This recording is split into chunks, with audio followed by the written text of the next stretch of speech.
మన పాపములను తీసివేయడానికి ఆయన ఈ లోకానికి శరీరధారిగా దేవుడే తను తగ్గించుకుని మహిమను తగ్గించుకుని ఈ లోకానికి వచ్చినాడు. ఎందుకంటే దేవునిగా మనుషులు చూడాలంటే ఎవరికి వీడియోలు ఎవరు తీయకండి, ఎవరికి మరి అవకాశం లేదు. ఎందుకంటే సూర్యుల కాంతి కలిగినటువంటి లైన్లో ఉండండి, కాంతి కంటే ఎక్కువ కాంతి కలిగినటువంటి దేవుడిని చూడడానికి మనుషుడికి దయచేసి ఇద్దరుగా ఉండండి. ఒకసారి ఆఫ్ చేయండి. దేవుడు మన తన స్వాస్థాలతో నిర్మించినటువంటి మానవుడు చెడిపోవడం ఇష్టం లేకుండా ఇలాక తానే ఈ లోకానికి వచ్చి మన కొరకు మన పాపలందరి కొరకు పాపం కొరకు ఆ సిలువలో బలియాగం అయిపోయి తన రక్తాన్ని అందరి కొరకు చిందించి ఆ రక్తం ద్వారా మానవునికి పాప క్షమాపణ కలిగించున్నాడు.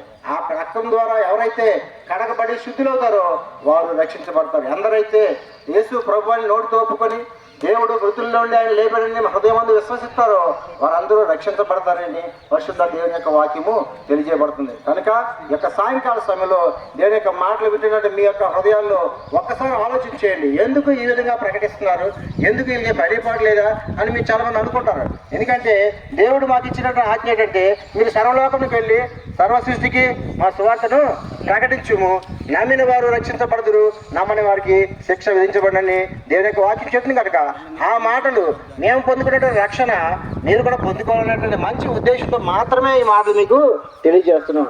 వారు తిరుగుబాటు చే ప్రజలు మీరు వెళ్ళు, వారు విన్నను వినకపోయినా వారి ఎదుటికి వెళ్ళి ప్రకటించమని దేవుని యొక్క వాక్యం చెప్తుంది. కనుక మీరు విన్నట్లయితే మీరు ధన్యులు, వినకపోతే తర్వాత మరి జరిగేటువంటి పరిణామాలకు మీరు అప్పుడు దేవుని దగ్గరికి వచ్చినప్పుడు ఎవరు నాకు ప్రభావ ఈ మాటలు ఎవరు తెలియజేయలేదు, నాకు ఎవరు చెప్పలేదు, ఇలా చెప్తే నేను కూడా మాకపోతే నేను అంగీకరించానని అని చెప్పి ఆనాడు చెప్పడానికి అవకాశము లేదు. అందుకనే మేము వచ్చినటువంటి ఈ నేలలో ఉన్నటువంటి ధూళి కూడా అయిపోతుంది అక్కడ సాక్ష్యం పడుతుంది. ఫలానా రోజుని ఫలానా దైవజనులు అందరూ వచ్చి ఈయన యొక్క సువార్తను ప్రకటించారు, నువ్వు నమ్మలేదు కనుక నువ్వు వెళ్ళి ఫలానా ప్రదేశానికి అని చెప్పారు.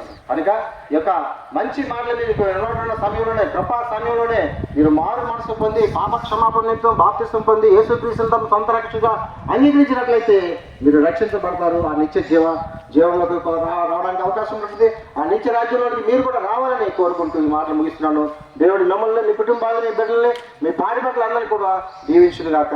ప్రభునందు